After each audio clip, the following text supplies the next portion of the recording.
A serial killer was loose, and investigators had no leads until an alert investigator saw something no one else had seen. A possible fingerprint on the victim's skin. The problem was how to collect it.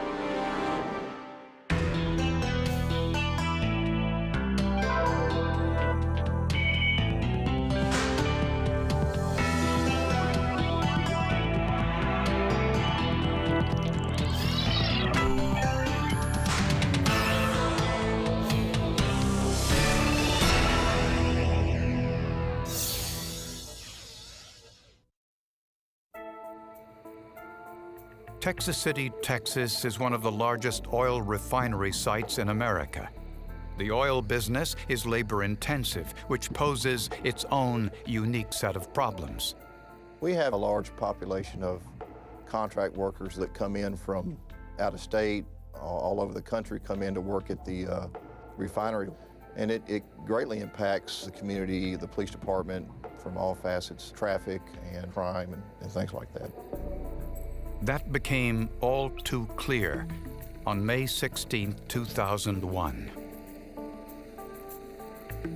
Just after dawn, in the marshland south of the city, municipal workers made a gruesome discovery. They found the bodies of two young women on the edge of a dirt road, about 120 feet apart.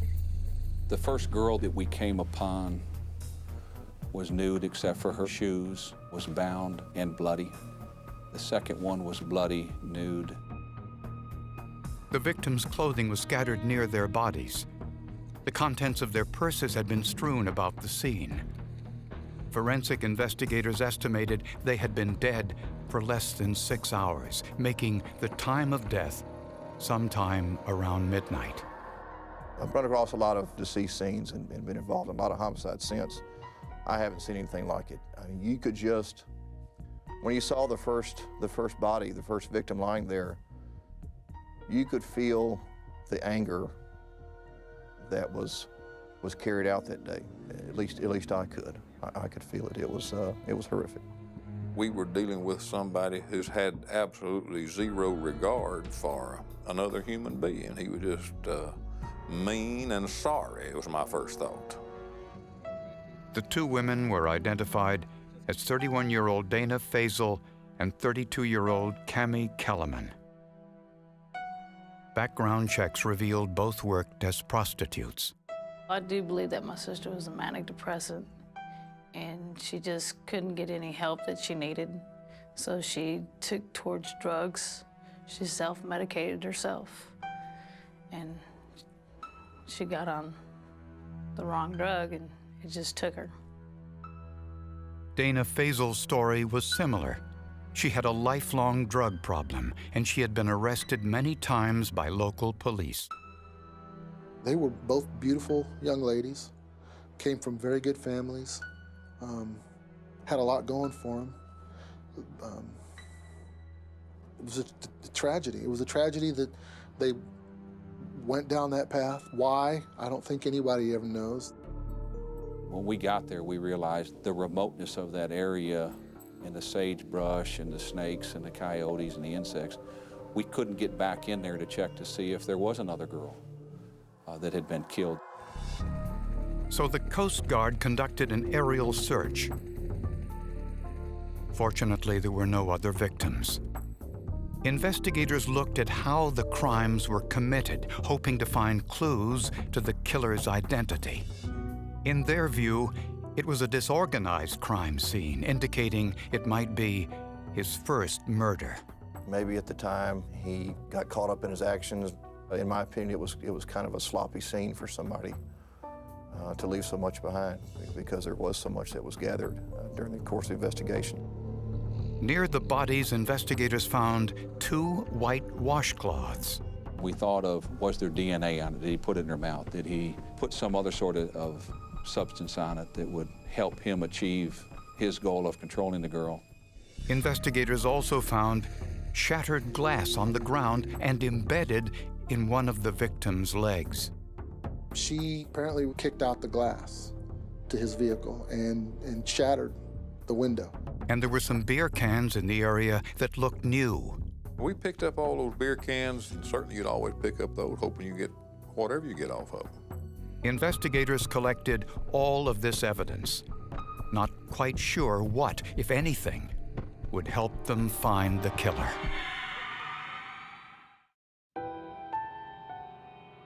Two young women were murdered in the marshlands of southeast Texas, and their families wanted answers. I gotta say that no matter what they were doing at the time of their death, nobody deserves the way they died. Not at all. A criminal profiler gave police a chilling warning. The person who committed these murders would strike again. He, in no uncertain terms, told me that this individual is going to produce numerous bodies in this area if you don't stop him, and stop him immediately. Just before they were about to take the bodies to the city morgue, an investigator thought he saw something. There was a blood smear on Cammie Kellerman's left thigh, which looked like it contained a fingerprint. Every minute that you wait it just goes down, because we know they're out there in the elements. Between that and the bodies are starting to sweat, you have animals, you have ants, anything that will start, anything deteriorating. If this was a fingerprint, lifting it would be difficult. Skin is porous and stretches easily, two things that usually make it impossible to get a usable print. The odds of getting a bloody print on an actual body is very slim. The area around the fingerprint was treated with amido black, a chemical that reacts with the proteins in blood. The stain makes a print visible. As in this simulation of a print forming on skin, the amido black enhanced the ridge detail of the fingerprint created in blood. Anytime you have a lot of blood, it will just actually cover up your ridges. So the less blood there is, the better print would be when you do process it with amido black. So the very small places that had just a tiny bit of blood, that's where I got the print. But there was a problem. Investigators couldn't see the print clearly, so they sent it to the FBI in Washington, D.C. FBI image analyst Richard Vorder-Brugge scanned the image and examined it digitally on a computer. He immediately saw the problem. The texture of the skin on the victim's leg obscured the fingerprint. There are two different patterns we're dealing with here. You're dealing with the pattern of the fingerprint, which is a very specific type of pattern. And then we've got this texture of the skin that is distinct from the fingerprint. With the aid of the computer, Vorder-Brugge had to first identify the victim's skin pattern, then have the computer remove as much of that as possible. It's a trial and error technique. It's not unlike an archaeologist using a dental tool to scrape away fine pieces and leave the artifact intact, as opposed to taking a pickaxe and just swinging for the fences. The computer helped identify the repeating patterns of the victim's skin. And I can show you how you can get rid of those wavelengths by just sending all of those bright spots to zero. And what was left was the print, presumably of the killer. All investigators needed now was a suspect's print to compare it to. Meanwhile, another print found at the scene, a tire impression, had significant potential. It was clearly from the sidewall of a tire. For those conditions to exist, such as the pressure of the tire hitting the side of the mud and the moisture and the type of soil, it was 1 in a million shot that actually came out as perfect as it did. It was so perfect that technicians could actually read the brand of the tire. We saw the entire Commander logo on there, which is very, very rare. It was in perfect condition when we saw it. Casts were made of the print, and when they were examined, marks along the treads showed something unusual. We concluded, with the assistance of the tire manufacturer, that these were snow tires. Well, if you've ever lived in this part of Texas, you know we don't need snow tires. Investigators worked with the manufacturer to identify where these tires were sold. We were able to conclude that these tires were actually sold in a particular area of Colorado. My initial thoughts that day were, how in the world are we going to find this person? It was a needle in a haystack. The murders of 2 prostitutes had Texas police believing they were dealing with a potential serial killer. Well, I think he's a monster. I think we all realized the magnitude of what we had, and that this was going to happen again if we couldn't solve it. We would have another one to solve. Investigators spoke to other prostitutes in the area, hoping one of them might help them.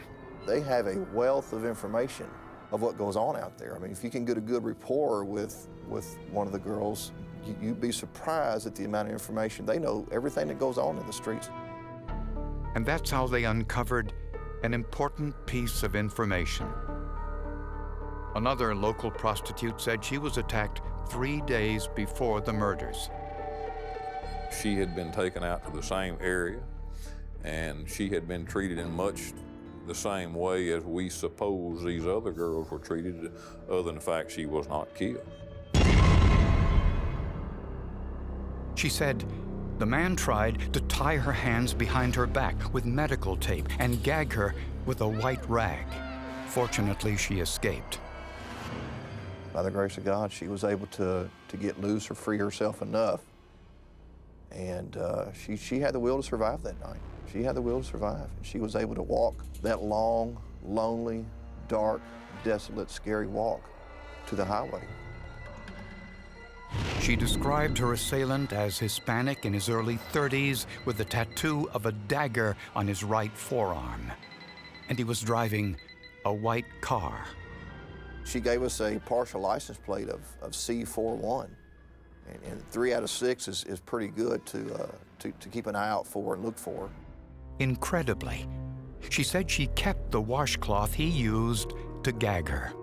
It was made by the same manufacturer and had the same thread count as the washcloth found at the murder scene. She did everything right. She's pretty street savvy. She's been around. She's been in some situations I would expect. She's been in situations where she depended on her wits and nothing else to save her.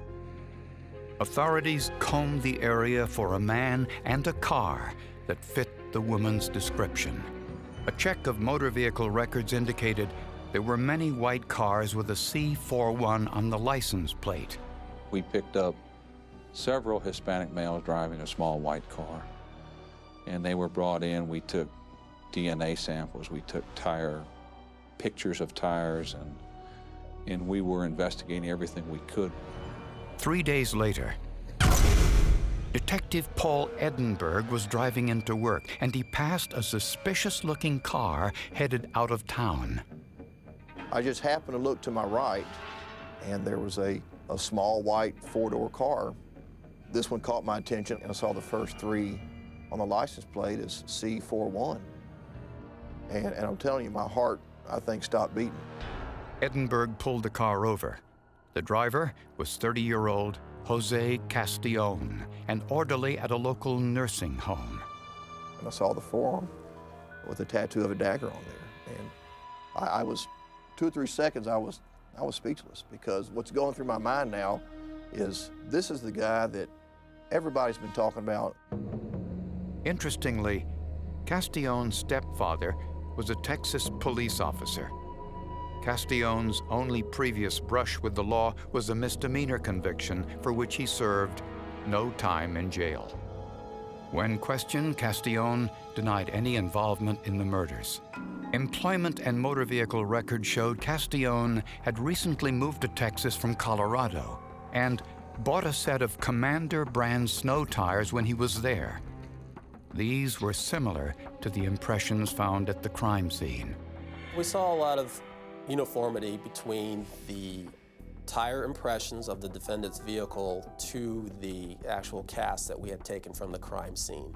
As far as tread design, tread size, the logo itself. Investigators noticed the back window of Castellone's car was broken. Pieces of that window were compared to the glass found on the leg of one of the murder victims. The refractive index, a measure of the speed of light as it passes through the glass, was identical in both samples. Finally, investigators compared Castellone's fingerprints to the bloody print found on one victim's leg. It matched the middle finger on his right hand. It was a huge moment. It was the definitive moment in, we've got a very, very good case, and let's get it to trial. We've got the right man, without a doubt. 2 days after the murder of Dana Faisal and Cami Kellerman, Jose Castellone was arrested and charged with 2 counts of murder. But prosecutors wanted to know why. Police assumed alcohol was involved, so they analyzed the beer cans found at the crime scene. Through the code on the beer cans, contact the manufacturer to find out where those beer cans would have been, what lot would they have been sold in, where was that lot sold. They tracked it down to the store. And that store's computerized sales system indicated a man bought the beer on the same night as the murders. They examined their receipts and found that this particular batch of beer was sold at this particular time. And sure enough, he'd written a check for beer. The check was written for $19.68 by Jose Castellone. And what about the white washcloths? Castellone worked at a nursing home that used hundreds of white washcloths every day. They took us back into their laundry area, and we dug through and found washcloths from the same manufacturer, same description, same thread count, and so we knew we had a link. Prosecutors believe Castellone probably picked up both victims at the same time. He was drinking and carelessly discarded the beer cans. The barcode proved that Castellone bought them. Apparently, Castellone bound the women with tape and gagged them with washcloths he stole from work. One of the girls kicked the rear windshield and broke it.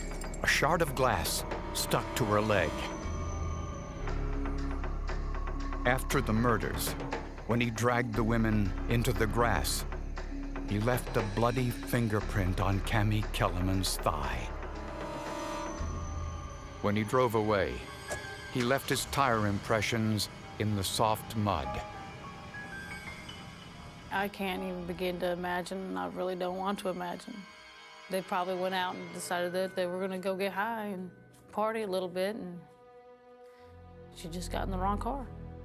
I think they were friends, and at one point they were picked up together, and one saw the horror of the other one dying.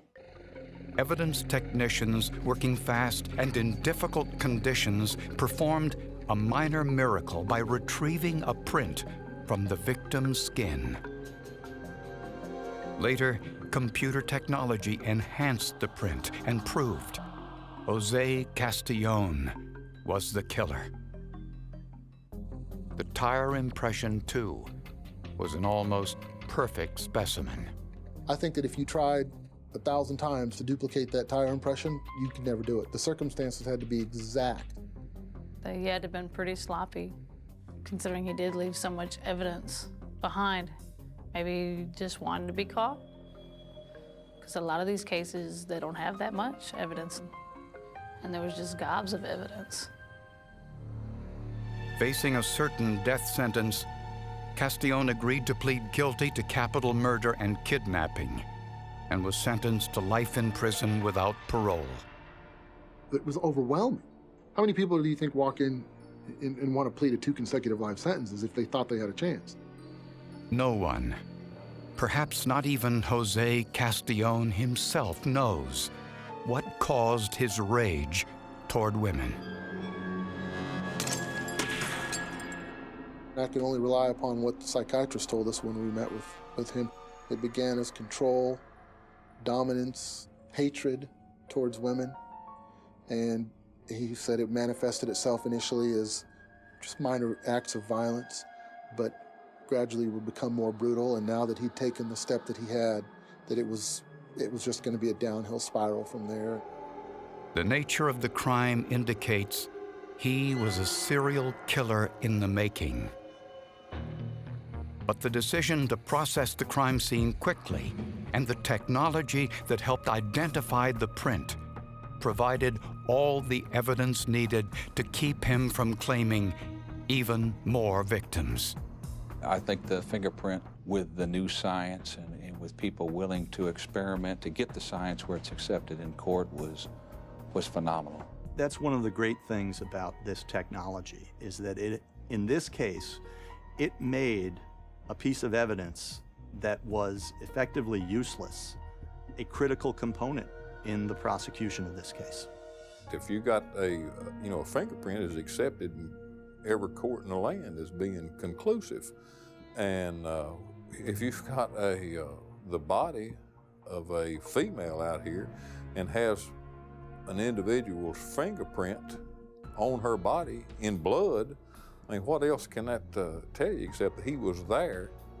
He has handled that body sometime after there was blood on it.